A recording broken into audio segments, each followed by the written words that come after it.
Today, I'm gonna teach you how to make a 5-fruit layer cake. I know it sounds fancy, but it's actually a very simple afternoon citrus cake decorated in a very charming way. And this original recipe comes from my mother-in-law, but I told her I was gonna tell all my fans that I invented, just to make her mad. Back alley's full of rain and everything's shining. First step, I'm gonna start by adding my room temperature butter to a bowl and then creaming this with the sugar. So this cake is made by a technique called creaming method, which means you cream your butter with sugar before anything else. So the creaming method is a very popular method, and it's a very delicious method because it creates a fine crumb, super fluffy and light cake. But like every other cake made with butter, once it comes to your room temperature, or if you cool it, it's gonna harden, it's gonna lose some of its moistness. So it is a cool and great technique to use for an afternoon cake, but remember, if you put this in your refrigerator, it's gonna harden because butter hardens at room temperature or in temperatures below whatever temperature. 70 Fahrenheit, Raiza. Butter starts to solidify at 70 and below. In a stand mixer or by hand if you have a strong biceps, cream the butter with sugar for 5 minutes. They should look very pale yellow. My butter and sugar are creaming together, and now I'm gonna talk about my selection of fruits for this amazing little cake. First is this kiwi berry. They're like the cousin of kiwi, but they're so tiny, and I'm totally in love with mini stuff. So this kiwi represents love. Look at this tiny sized kiwi. I also selected some clementines because it's gonna give a nice citrusy to our cake. From the berry family, I picked blackberries, raspberries, and strawberries. The blackberries and raspberries, they're naturally small, so they're gonna look gorgeous no matter what. But for the strawberries, keep in mind that the smallest they are, the more flavorful they are.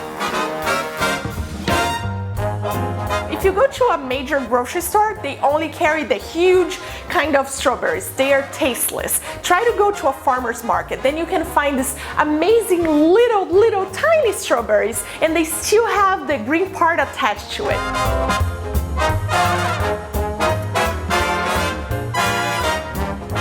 Back to the butter and sugar. This step is crucial to create a tender cake.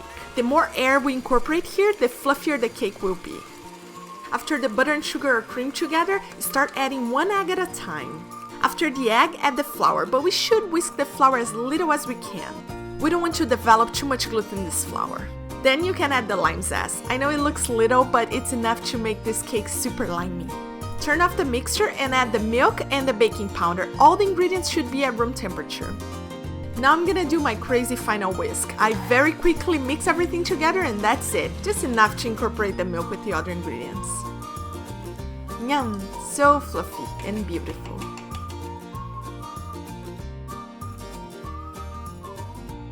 I didn't know I was being filmed and I smelled this for several seconds. I'm weird. So limey, yum yum yum. And now I'm gonna split this cake batter in 5 different containers. Each one I'm gonna dye with a different fruit color. If you don't know how to make natural fruit color, you can click in the link under the description of this video here, and you're gonna learn how to make my natural food color. I only use fruits and veggies to dye my food, and it's not gonna be different this time. Quickly split the batter in 5 different containers.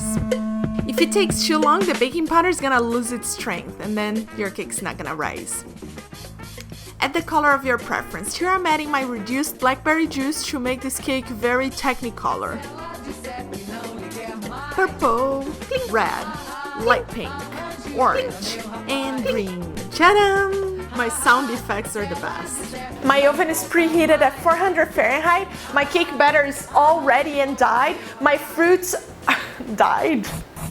Here I have a cake pan set from Wilton because I want to assemble each one of these cakes independently. So I'm gonna be able to decorate with a different fruit, a different color. So it's just easier to have different like little pans. And I also love the fact that this pan is so tiny. So you make like one regular cake, but they're piled up so they look like a 5-layer cake because it is a 5-layer cake. So it's kind of awesome to have this. Oh, and I also use like the old butter wraps to butter the pan. You don't even have to because this pan is non-stick pan, non-stickable pan.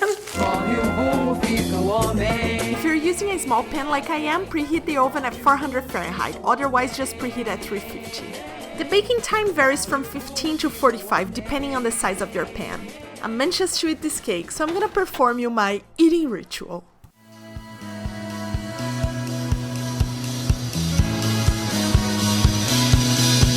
From the golden days of long ago, the ones you never forget, in a shoebox filled with the memories, I found a red cassette, take me back to when it all began. Red cassette, take me back to when it all began. My cakes are baking and now I'm gonna make one of my favorite frostings. It only takes 2 ingredients. It's that simple, but very delicious. I've done this in the past for my heart rolled cake and almost nobody messed it up. The only people who messed this frosting up was the people who tried to whip it before it was cool enough. That's a mistake you don't want to make. I don't want to make. This is a simple ganache that we are going to whip later. Add the heavy cream to the white chocolate and melt this over a double boiler. It just means over a pan with boiling water. Once melted, let it cool in your fridge for a few hours until it's completely cold. And then you just have to whip it with a whisk or an electric mixer. If the mixture was cold enough, it's going to whip. If not, it's going to curdle.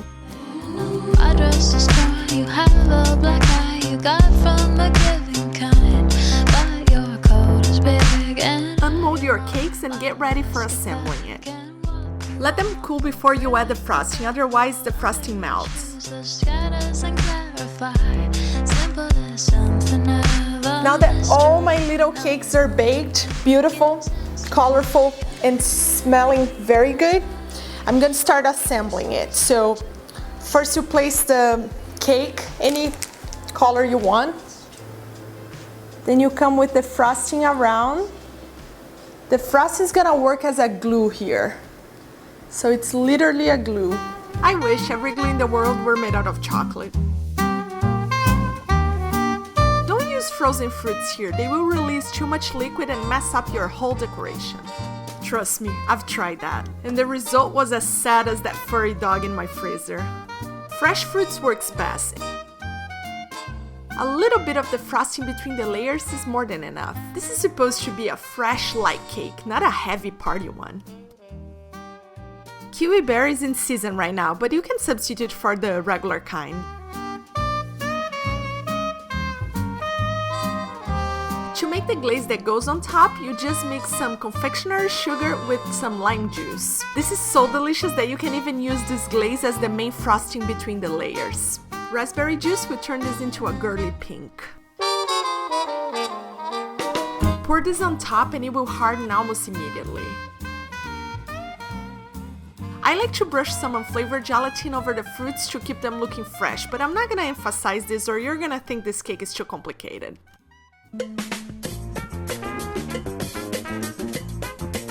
This was my 5-fruit layer cake. And if you count on my earrings, that would be a 6-fruit layer cake. I hope you liked it and see you next week with another delicious, scrumptious dessert. Bling!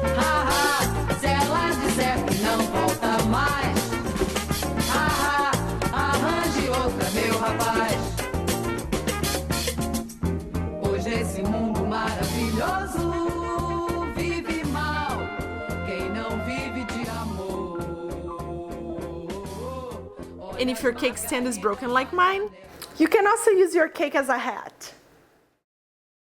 Free stuff!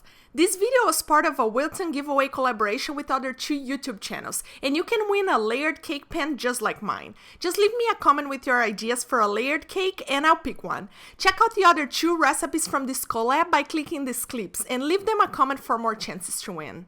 Don't forget to subscribe to my channel, check out my Facebook and my Instagram.